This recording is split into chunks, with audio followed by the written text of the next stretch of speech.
bom dia a todos aí, obrigado pelo convite. É um prazer poder reunir aí com meus amigos, na verdade, né? Já que a gente não consegue se ver nos congressos, agora pelo menos a gente consegue se ver online aí, é um prazer mesmo. Obrigadão aí. E eu vou falar um pouco então do transplante de Bowman e do implante de lentícula corneana. E, na verdade, eu acho que muitos de vocês já viram esse caso clínico, mas é um caso clínico que eu gosto muito de mostrar quando eu vou falar desse assunto, porque foi o caso clínico que incentivou a gente a buscar, né, algum procedimento diferente como o transplante Bowman. Então, isso foi um caso que aconteceu há uns 3 anos atrás, mais ou menos, que é um paciente masculino de 8 anos de idade, com ceratocone avançado, foi encaminhado lá para Sorocaba, e que o olho direito, ele estava com uma hidrópsia super importante, bem extensa, e estava com ceratite infecciosa associada nessa hidrópsia. E daí a gente começou o tratamento clínico, né, para ceratite infecciosa, né, na hidrópsia, e acabou evoluindo para um transplante de córnea. A ceratite infecciosa não melhorou com os polímeros, começou a ficar próximo ao limbo, começou a cometer o limbo, a gente fez um transplante de córnea para tratar, né, essa ceratite infecciosa. E esse transplante de córnea acabou evoluindo para uma endoftalmite e que o pessoal da retina acompanhando junto, tudo acabou numa evisceração. Imagina, um paciente de 8 anos de idade, né, acabou numa evisceração desse olho direito. E a gente estava com o olho esquerdo um olho único desse paciente com 8 anos de idade, um ceratocone super avançado, que a gente conseguiu adaptar a lente de contato, ele ficava entre 20/25, 20/20 parcial, adaptado com lente de contato. E a gente foi acompanhando ele, né? Ele já tinha uma evolução óbvia, né? Apesar da gente estar vendo ele no começo, né, em Sorocaba, ele já tinha uma evolução óbvia, porque era um ceratocone bem avançado, né? Claro que ele não nasceu assim, então já tinha sido uma evolução importante. Que ano foi E isso, Nicolas? isso foi há 3 anos atrás, então agora ele está com 11 anos. Né? Então, assim, esse é um caso que se a gente pudesse, a gente teria feito crosslinking, só que ele tinha, de paquimetria estromal, ele tinha 180 micra, então, assim, não dava para fazer crosslinking com nenhuma das técnicas, né? Nem com riboflavina hiposmolar, nem com lente de contato, com nada. Então, realmente, a gente ficou sem ter o que fazer, a não ser manter o acompanhamento clínico, manter o tratamento máximo de alergia, orientar bem para não esfregar, não coçar. Só que, mesmo assim, ele acabou evoluindo para a hidrópsia desse olho, né, o olho único dele. E essa hidrópsia era uma hidrópsia muito importante, que fazia defeito epitelial, que acabou evoluindo para uma infecção secundária. A história começou a se repetir nesse olho. E como era uma hidrópsia muito grande, a gente manteve o tratamento e fez uma injeção intraestromal de C3F8 que conseguiu melhorar essa hidrópsia, a gente conseguiu tratar essa ceratite infecciosa, mas ele ficou com esse leucoma cicatricial super importante, né? Visão aí de conta-dedos a MM, né? E acabando aí num transplante penetrante, né? Então, esse caso foi um caso que a gente viu que tinha um gap de tratamento. A gente falou, poxa, a gente não tinha como oferecer um tratamento para estabilizar essa ectasia progressiva tão avançada. E daí a gente começou a ler esses artigos, né, de transplante de Bowman, que o grupo do Melis publicou, para ceratocone avançado progressivo. Então, a ideia desse procedimento seria estabilizar ceratocones avançados progressivos, onde o crosslinking estava contraindicado. Né? Então, a ideia seria fazer um pocket intraestromal e implantar, né, esse enxerto de Bowman com o objetivo de manter e suportar a estrutura corneana, para realmente estabilizar a ectasia progressiva e preservar a visão com lente de contato. Né? E essa ideia veio porque a Bowman é um tecido que oferece suporte para a córnea, acelular, né? Então não teria o risco de rejeição, e esse procedimento mantém tanto a superfície anterior quanto posterior intacta, né? Você faz uma incisão pequena para acessar esse pocket. Na publicação do grupo do Melis, eles fazem uma dissecção de um pocket de forma manual, né? Então eles fazem um túnel escleral para acessar a córnea e fazer um pocket, né? Então com essas espátulas de dissecção eles dissecam toda a córnea, toda a extensão da córnea para fazer um pocket e depois implantar, né, esse enxerto de Baumann que eles coram também com azul de tripã para ficar mais fácil de enxergar. E aqui é o aspecto final da cirurgia que eles publicaram. Então, a primeira publicação foram de 10 olhos de 9 pacientes com ceratocone avançado, com progressão documentada, que não tinham mais critérios nem para crosslinking, com nenhuma das técnicas de crosslinking, e nem para implante de anel também. Nessa primeira série, eles não tiveram nenhuma complicação e encontraram uma planação de 6 dioptrias, né? Então, além de conseguir estabilizar, planou bem, né? Então, isso foi uma coisa bem interessante que eles acharam. E com uma melhora da adaptação de lente de contato desses pacientes, e em 2 anos de follow-up, todos eles se mantiveram estáveis. E depois eles pegaram esse mesmo grupo de pacientes e avaliou o follow-up de 5 anos deles, né? Então, essa publicação foi de 2018. Os mesmos pacientes, eles aumentaram o número, né? Chegou a 20 olhos com ceratocone avançado e progressão documentada, que não tinham mais critérios para crosslinking nem implante de anel. Tiveram aqui uma planação média de quase 7 dioptrias na ceratometria máxima, na ceratometria média simulada 4 dioptrias. Encontraram em 5 anos uma estabilização de 85%. Eles tiveram 3 casos que evoluíram. Um deles teve uma hidrópsia paracentral, com 4 anos e meio de pós-operatório, e outros 2 que mostraram evolução no acompanhamento de 5 anos. Só que o que é interessante, que mesmo os 3 pacientes que evoluíram, nenhum deles precisou transplante penetrante ou lamelar profundo. Todos eles, né, esses 3, eles só precisaram readaptar a lente de contato e conseguiram se manter com uma reabilitação visual boa só readaptando lente de contato, ou seja, nenhum deles precisou transplante. Na verdade, teve um paciente que teve perfuração, que eles não incluíram aqui, e que acabou evoluindo para um transplante penetrante, né? Mas eles não incluíram aqui nessa publicação.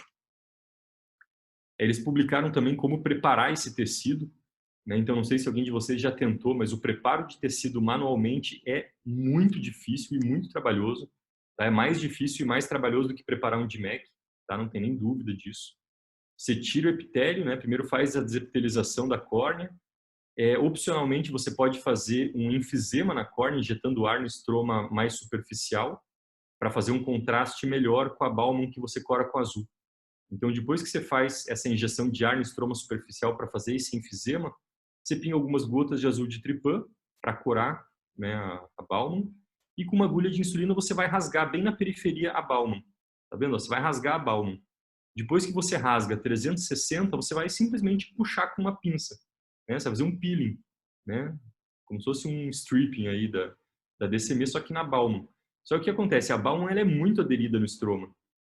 Então, essa parte aqui de fazer esse peeling, de você tirar a Baumann, o grupo do Melis, né? Eu falei com o Jack Parker, que é quem participou dessas publicações, eles levam de 1 a 2 horas para conseguir preparar esse enxerto, cada enxerto, e em 30% dos casos, aproximadamente, rasga e tem que começar tudo de novo com outra córnea.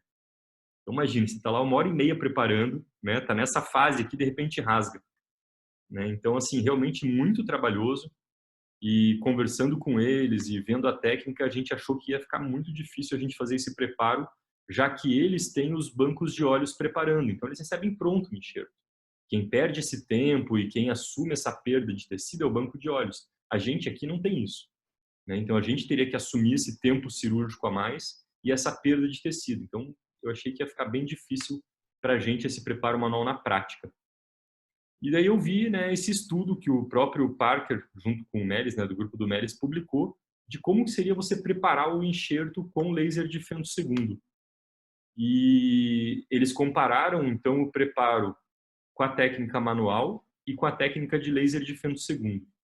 E eles observaram que nas duas técnicas você leva estroma junto com a Baumann, nas duas, tanto na manual quanto com laser de femtosegundo.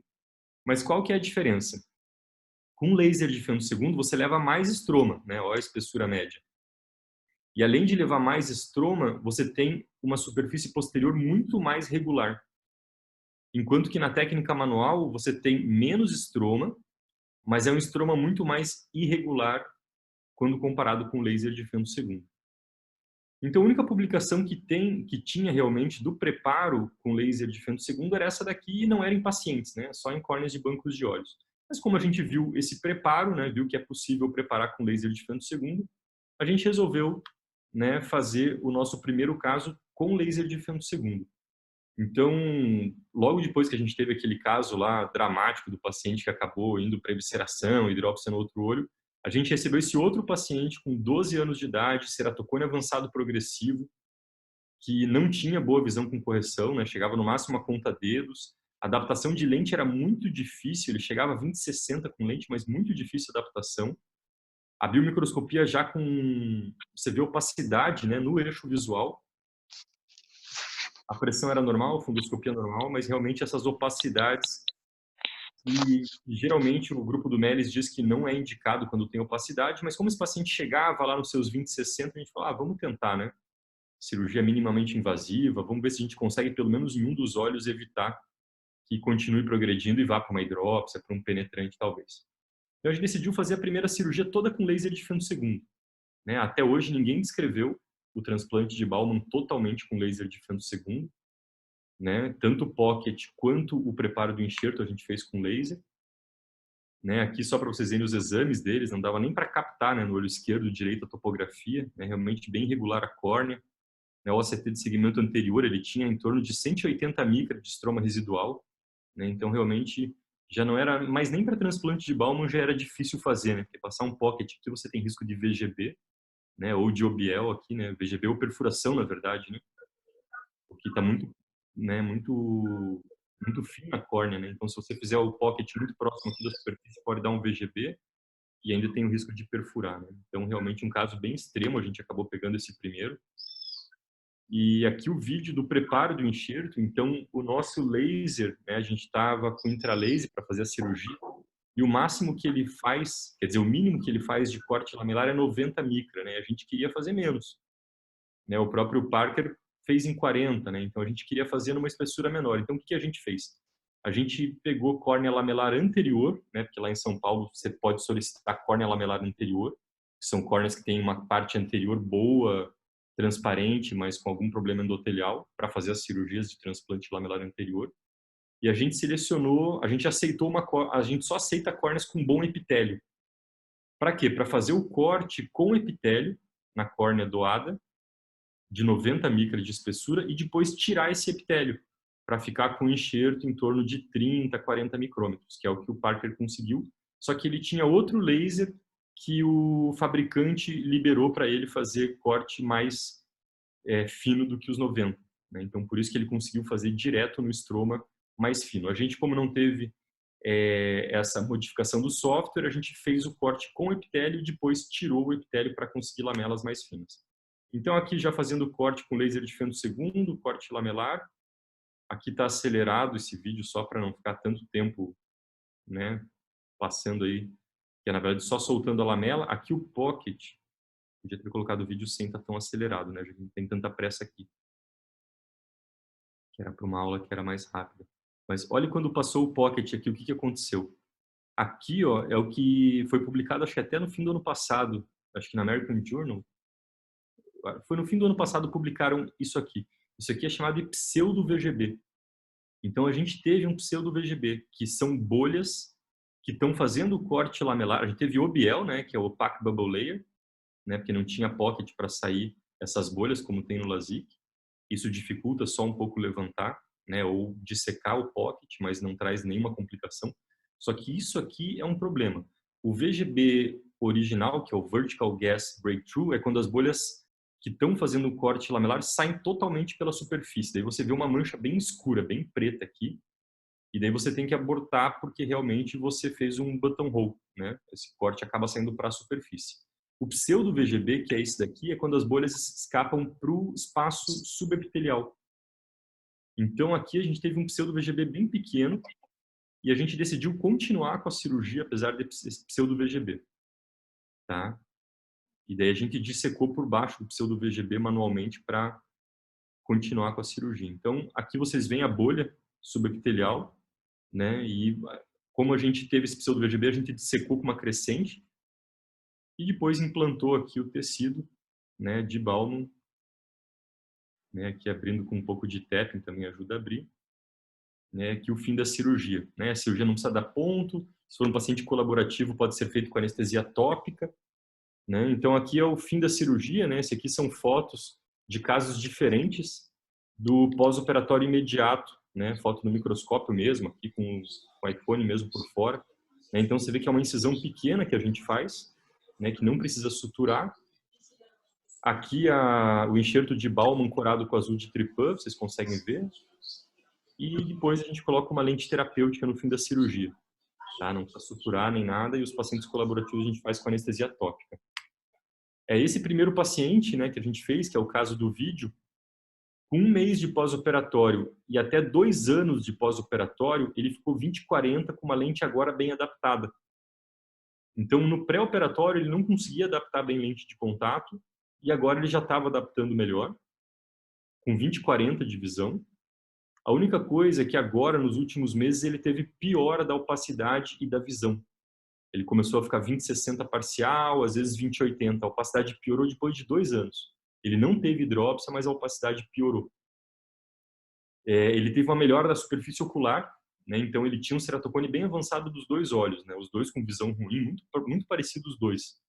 Só que ele relata muito que o olho que ele fez a cirurgia melhorou a alergia, melhorou o olho seco. Tá? Então ele teve uma melhora da superfície ocular, uma planação aproximada de 10 dioptrias. Na verdade, é difícil dizer exatamente quanto aplanou, porque vocês viram no pré-operatório que estava bem ruim a imagem, né? Então não, né, não é muito fidedigno isso aqui, com certeza. Então é difícil dizer quanto que aplanou, né? Mas aproximadamente umas 10 a 12 dioptrias aplanou esse olho. E claro que a gente não consegue dizer se estava estável ou não só nesses primeiros 2 anos, porque depois a opacidade começou a piorar, mas nesses 2 anos os exames ficaram estáveis, então provavelmente realmente estava estável. E uma das coisas que falou muito para a gente a favor de estabilização é que o olho contralateral dele, que era o olho direito, que era menos avançado no pré-operatório, né? Então, ó, o olho direito e o olho esquerdo. A gente fez o transplante de Baumann no olho esquerdo, que era bem pior. O olho direito dele, que era um ceratocone bem menos não, mas era um ceratocone menos avançado, né? Então, o olho direito dele, que era um ceratocone menos avançado, em 4 meses que a gente tinha feito o transplante de Baumann do esquerdo, o olho direito evoluiu para hidrópsia. Né? A gente já estava incluindo ele para fazer o transplante de Baumann no olho direito, porque a gente ficou satisfeito com o resultado, né? Ele voltou a adaptar a lente, melhorou um pouquinho a visão. Mas daí ele já estava agendada a cirurgia, e com cirurgia agendada, né, os pais dele ligaram para o hospital dizendo que ele estava com o olho branco, a gente pediu para ele voltar, e ele voltou com uma hidrópsia, né? Então você veja, o olho que estava menos avançado acabou evoluindo para hidrópsia em 4 meses, né? Então realmente a gente acha que o olho esquerdo acabou tendo aí o benefício de estabilizar, apesar de depois de 2 anos ter piorado a visão, e ele provavelmente vai acabar por um transplante lamelar profundo nesse olho esquerdo, que ele está entre 20/80 e 20/100 agora. A gente começou a fazer o transplante de Baumann lá em Sorocaba, já está com 2 anos e meio, então esse primeiro caso está com 30 meses de follow-up, e a gente agora já está com 51 casos de ceratocone avançado, né? Todos eles eram pacientes que a gente gostaria de fazer anel, ou pacientes que a gente gostaria de fazer o crosslinking, mas não era mais indicado por ter uma córnea muito fina. O follow-up médio já está um pouco maior, está de 7 meses, porque a gente tem muitos pacientes que a gente fez há pouco tempo, agora no fim do ano, né? A gente começou com um volume menor e a gente aumentou o volume mais no ano passado. A idade média é de 17,8 anos, a gente tem pacientes de 10 a 30 anos que a gente fez. A ceratometria máxima para a gente diminuiu 1,67, então a gente não teve uma planação tão importante igual o grupo do Melis teve na técnica manual. Quanto a estar todos estáveis, né, a gente não teve evolução nos exames desses pacientes, mas a gente teve esse caso que piorou a opacidade. A gente não teve melhora da acuidade visual média e nem todos melhoraram a adaptação de lente de contato. Então, aquela ideia que no grupo do Melis mostra de melhorar a adaptação de lente de contato, a gente teve muito paciente que a gente indicou que não adaptava bem lente de contato, com a ideia de melhorar a adaptação, de ter uma planação importante, e acabou não adaptando lente e não está com visão boa, né? Então a gente tem alguns casos aqui que vão acabar realmente em um lamelar profundo, né, num DALC, porque não melhorou a adaptação e não está conseguindo adaptar, né? Então a gente está até repensando aí a questão da indicação, né? Se vale a pena indicar nos pacientes que a gente gostaria de fazer anel, né? Porque não está adaptando a lente, ou se realmente a indicação seria só nos pacientes que não estão conseguindo estabilizar para fazer o crosslinking, né? Então agora essa é uma grande discussão, né? Até o grupo do MELIS eu já vi eles apresentando e o pessoal discutindo que a indicação atual seria mais para realmente tentar estabilizar, né? Porque nem todos os pacientes melhoram a adaptação de lente de contato. A gente tem 2 casos que estão com opacidade, né? Aquele nosso primeiro caso que piorou a opacidade e que não estão com visão satisfatória, que provavelmente vão acabar no DALC. A gente teve uma perda de tecido no preparo, né? Então a gente já está deixando os fellows lá em Sorocaba fazerem as cirurgias, né? Eu fiz as primeiras, mas depois eles estão fazendo algumas. E teve uma que um fellow foi desepitelizar a córnea e acabou sendo meio agressivo na desepitelização e acabou danificando o tecido. A gente perdeu um tecido nesse preparo. E teve um caso que na primeira semana de pós-operatório apareceu como se fosse com uma hidrópsia. Mas depois a gente ficou na dúvida se não era um caso muito avançado, que na hora de secar o pocket, porque a gente não viu perfuração no preparo do pocket com laser, mas talvez no intraoperatório pode ser que na dissecção o fellow tenha uma microperfuração e por isso que acabou entrando líquido nesse estroma. Então a gente está acreditando mais que foi uma perfuração e não uma hidrópsia que a gente teve com uma semana de pós-operatório. Então o transplante de Baumann a gente tem pouquíssimos estudos, na verdade, com poucos pacientes. A gente só tem uma série de casos publicada mesmo, que é aquela série do grupo do MELIS, né, em torno de 20 pacientes. E tem essa série agora nossa com laser de femtosegundo, com 51 pacientes, que a gente está escrevendo ela agora para mandar para publicação. E realmente parece ser uma ótima opção para o ceratocone progressivo, que está bem adaptado com lente, que está com boa visão, só que ele está progredindo e você quer evitar uma progressão, mas não pode mais fazer o crosslinking, né? Então, realmente parece ser uma ótima opção para esses casos, uma boa taxa de estabilização. A aplanação média que o MELIS conseguiu foi de 4 dioptrias, né? Isso no follow-up de 5 anos dele. A gente teve uma aplanação média de 1,8, mais ou menos, né? Então, no nosso estudo, por enquanto, a gente não teve uma aplanação muito boa. Então, pode melhorar a adaptação de lente de contato, mas muitos pacientes não melhoram a adaptação de lente de contato, né? Então, aquela questão de indicar o transplante de Baumann no paciente que não está bem adaptado com a ideia de aplanar a córnea, pode ser que você não tenha sucesso, né? Na nossa série de casos, a gente teve alguns casos que não conseguiu melhorar a adaptação.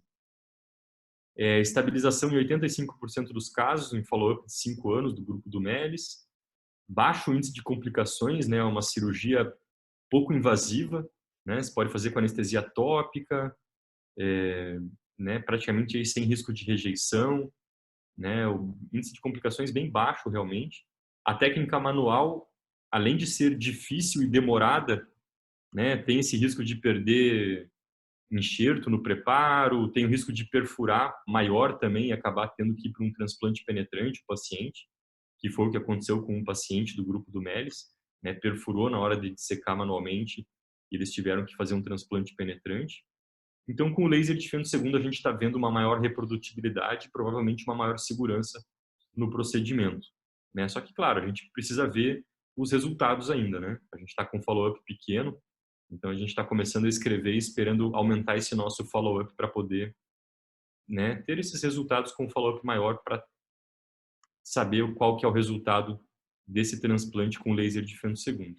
E realmente parece um procedimento promissor para estabilizar a progressão do ceratocone avançado e preservar a visão com lente de contato. Eu vou falar um pouquinho também agora do implante de lentícula corneana, né? Porque na verdade são procedimentos muito parecidos, né? Na verdade é até difícil dizer se o nosso transplante de Baumann com laser de femtosegundo, se não seria na verdade um implante de lentícula corneana de uma lentícula bem fininha, de 30 micras, né? O procedimento é o mesmo, né? O implante de lentícula corneana nada mais é do que você fazer um pocket e implantar uma lentícula corneana. Atualmente tem algumas publicações, essas publicações são todas relatos de caso ou pequenas séries de caso. Essa primeira aqui foram 4 olhos com ceratocone avançado, que eles chamaram de ceratoplastia intralamelar. onde eles fizeram um pocket intraestromal também com laser de femtosegundo, né, igual a gente fez na nossa série de casos, e eles implantaram uma lentícula estromal de 250 micrômetros. Então aqui eles adicionaram bastante tecido, né? E com 9 milímetros de diâmetro essa lentícula, também criada com laser de femtosegundo. Eles tiveram diminuição do equivalente esférico de em torno de 1 dioptria, o astigmatismo diminuiu em torno de 1,8, tiveram melhora de visão, 4 linhas de visão, né, na visão melhor corrigida. Só que o follow-up foi curto, né, só 6 meses. Então, difícil você dizer alguma coisa de estabilização ou resultado a longo prazo, além de ser um N muito pequeno, e não tiveram nenhuma complicação nesses casos. Aqui é o esquema que eles fizeram, né, do implante da lentícula corneana, né, pelo pocket estromal, né, pela bolsa estromal. Tem essa outra publicação com 6 olhos, com ceratocone avançado, né, eles chamam de ceratocone avançado, que eles fizeram também o pocket intraestromal com laser de femtosegundo, igual a gente fez. Só que aqui o que eles usaram? Eles usaram uma lentícula estromal criopreservada do SMILE. Então eles pegaram lentículas que foram tiradas de cirurgia de SMILE, de cirurgia refrativa de SMILE. Essas lentículas tinham em média 75 micrômetros com 6,6 milímetros de diâmetro. Eram lentículas criopreservadas e eles ainda trepanaram os 3 milímetros centrais. Aqui é uma lentícula, nessa foto, uma lentícula já no pós-operatório, dentro, né, do estroma, implantada no estroma de um paciente com ceratocone. Então, essa lentícula ficou com esse aspecto de donut, né, porque eles trepanaram os 3 milímetros centrais. E nesses 6 olhos com ceratocone avançado, eles fizeram o procedimento que eles chamaram de FILS, né, que é a sigla desse implante lenticular, e eles associaram nesses 6 olhos o crosslinking. A visão melhor corrigida melhorou de 0,51 para 0,2 logmar, né? Então, assim, aqui a gente vê que não eram ceratocones tão avançados, né? Porque a visão melhorar de 20/60 para 20/30 em média, né? 20/60 não é uma visão tão ruim com óculos, né? Então não eram tão avançados os ceratocones, né? Eles tiveram uma melhora aqui da visão média, uma aplanação de 3,4 dioptrias, redução do astigmatismo, mas também, claro, um follow-up muito curto, né, para você falar qualquer coisa de estabilização ou de resultado a longo prazo, além de um N muito pequeno, mas também sem complicações. Já essa outra publicação também foram 4 olhos, né, igual daquela primeira que a gente mostrou, só que aqui eles fizeram um ceratocone leve a moderado. Eram ceratocones que poderia fazer implante de anel tranquilamente, tá? Também foram feitos pocket com laser de femtosegundo, só que aqui a lentícula, eles fizeram uma lentícula personalizada. Tanto o formato dessa lentícula, de acordo com o tipo de ceratocone, né, com o tipo morfológico do ceratocone. Então eles fizeram ou uma lentícula redonda, igual a gente fez no nossa série de casos de Baumann, ou circular, né, igual aquela de Donut, ou em forma de crescente.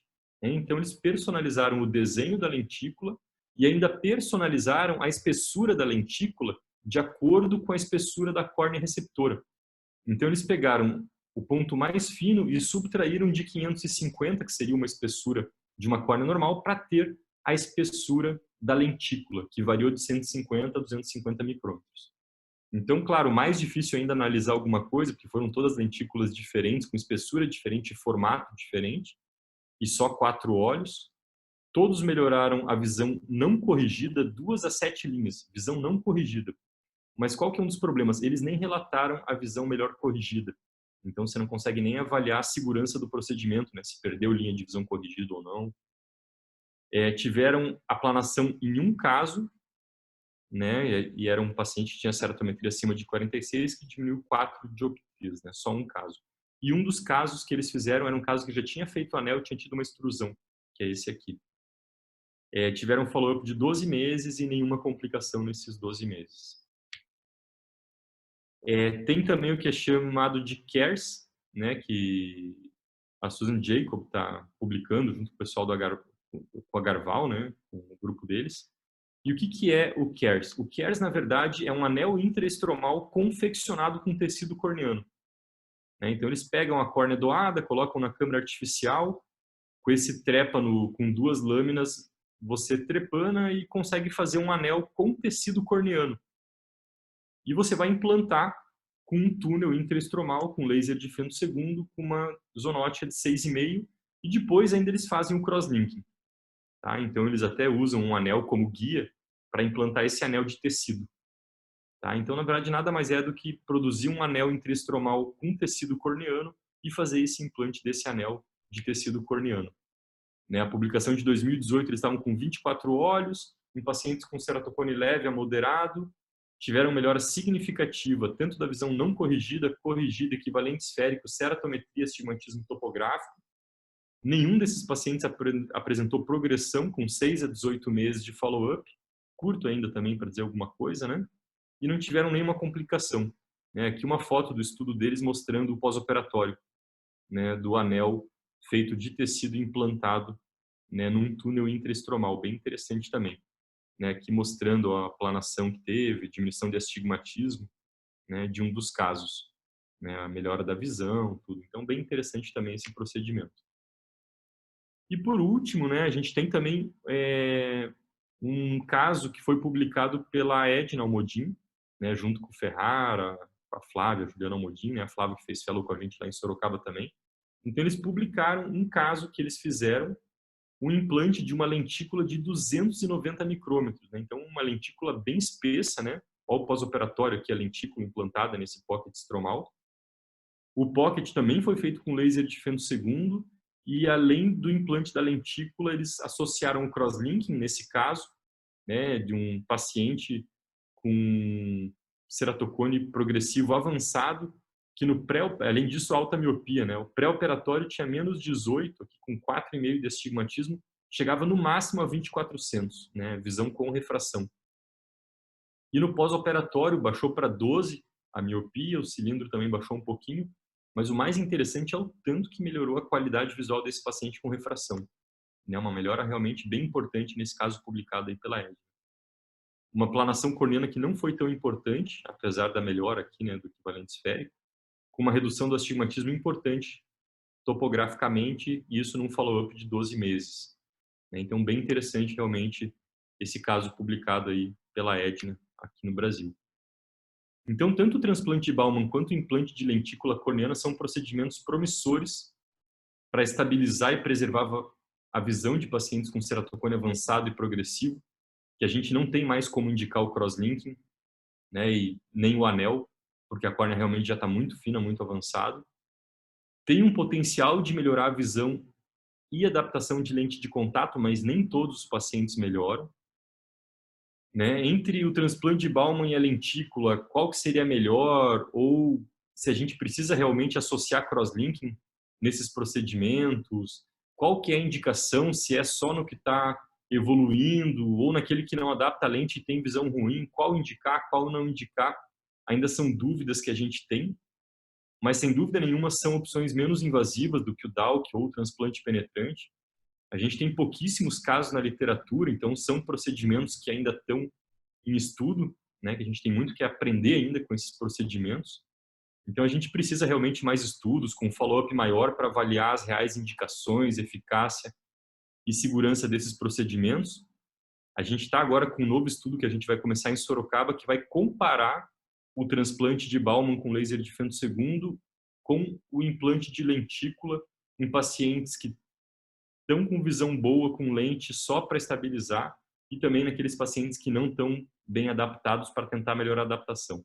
Então a gente vai fazer esse protocolo agora prospectivo justamente para tentar, né, ter um pouco mais de resposta, né, em relação a esses procedimentos, a diferença entre eles, qual que é a indicação ideal de cada um deles e tentar acompanhar em um follow-up maior para tentar entender melhor esses procedimentos, mas realmente parecem que são procedimentos que têm um potencial muito bom de estabilizar ectasias progressivas que a gente não pode mais fazer o crosslink. E queria agradecer aí também todo o setor de córnea lá do BOSS, né, os fellows, os residentes, todo mundo que está ajudando a gente, né, nesses protocolos para a gente conseguir encontrar uma resposta para esse tratamento que parece ser um tratamento que preenche o gap, né, de tratamento para o ceratocone avançado, né, nos dias de hoje. E mais uma vez, obrigado. eu vi um slide teu, eu acho que era seu, de um fluxograma do ceratocone, aonde o transplante da camada de Bowman entraria no fluxograma, né? A gente, naquele fluxograma, progrediu, o que a gente faz, enfim, tem aquele fluxograma que os residentes sabem, enfim, que eles vivem me perguntando, né? E aí seria bom até para falar para eles, tem alguns residentes online, né? Para falar exatamente onde o transplante entra no fluxograma. Mostra esse fluxograma aí para a gente, Nicolas. Eu sei que ele tem um slide, então... Deixa eu colocar aqui.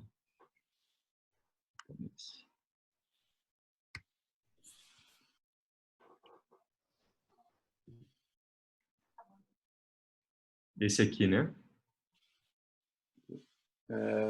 Estão vendo a imagem? Não, não é... Não... A gente está vendo aqui óculos, só tem óculos. O começo do fluxograma. É isso mesmo, então vocês estão vendo. Então, é o fluxograma da reabilitação visual do paciente com ceratocone. A gente sempre começa com óculos, né? E se o óculos oferecer uma boa qualidade visual para esse paciente, a gente mantém ele no óculos e vai acompanhar a evolução. Se ele estiver estável, a gente só vai ficar acompanhando, e se ele progredir, a gente vai fazer o cross-linking. Agora, se a visão com óculos for baixa, a gente vai tentar a adaptação de lente de contato. Se a lente de contato estiver bem adaptada com boa visão, a gente vai manter acompanhando a evolução. Se estiver estável, só acompanhar. Se progredir, cross-linking. Agora, se a lente de contato não adaptar, aí a gente vai precisar uma intervenção cirúrgica, né? Que se o paciente tiver uma córnea clara, com boa espessura e curvatura, né? Aí depende, claro, de cada cirurgião, de cada protocolo, né? Para indicar o anel intraestromal, né? Então, se a córnea estiver clara, com boa espessura e curvatura. E o anel, se ele tiver um bom resultado, a gente vai acompanhar, para, se tiver estável, manter o acompanhamento. Se tiver progressão pós-anel, fazer o cross-linking. E se o anel não oferecer uma boa qualidade visual, né, tentou de tudo, tentou adaptar a lente de contato pós-anel, não adapta a lente, não tem como resolver, você vai para o DALK, né, se tiver uma função endotelial adequada. Agora, se você desde o começo não tiver uma espessura adequada para anel, ou nem curvatura adequada, ou se já tiver opacidade no eixo, você vai direto para o lamelar profundo. E se você tiver uma hidrópsia no eixo visual que impeça você de fazer o DALK, você vai para o transplante penetrante. Lembrando que se você tiver uma cicatriz de hidrópsia fora do eixo visual, a gente faz DALK. Tá? Você pode fazer a dissecção e manter essa cicatriz fora do eixo. Agora, se a cicatriz de hidrópsia for bem no eixo visual, a gente acaba indo para transplante penetrante. Daí tem essa questão da Bowman, né? A gente estava indicando nos pacientes que não adaptavam bem lente de contato, mas que ainda tinham uma certa espessura estromal, o transplante de Bowman para tentar readaptar a lente de contato, né? Mas a gente viu que muitos não melhoraram, né? Então, provavelmente isso aqui talvez vá sair daqui, ou talvez a gente vai indicar só se o paciente estiver muito bem orientado de que pode ser que o transplante de Bowman ou a lentícula, né, não vá resolver o problema dele.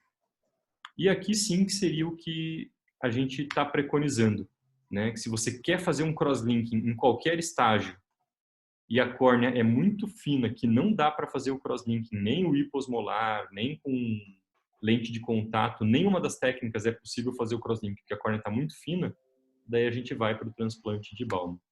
E se em qualquer momento você tiver alguma anisometropia, uma metropia alta importante, com uma boa visão com refração, você pode ir para as lentes fásicas, né? Então, seria isso que a gente tem de fluxograma hoje lá no BOSS. Eu acho que era esse que você viu?